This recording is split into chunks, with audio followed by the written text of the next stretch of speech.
יישאר חמאסניק אחד, קטוע רגל וקטוע יד, וביד השנייה נותרו לו 2 אצבעות.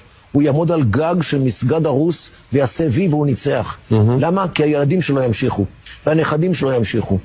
כי הוא נשאר, הוא שרד. ולכן זה תמימות הניצחון. צריך להבין פה, זה ראש אחר, זה קריטריונים אחרים לניצחון. אבל הנה אנחנו רואים, אבל כן חמאסניקים נכנעים. זאת אומרת, יש חמאסניקים כמה לא נכנעו? וכמה נמצאים עוד במנהרות? תגיד לי אתה, החוצה עם כלי נשק, אלפים רבים. בשביל לפוצץ אותך.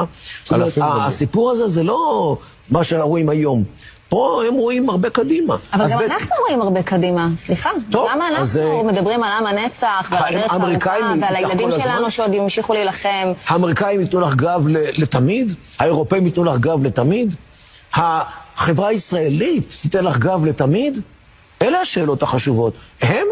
תראי, יש פסוק בקוראן שאומר, אין אללה מע הסאבירין.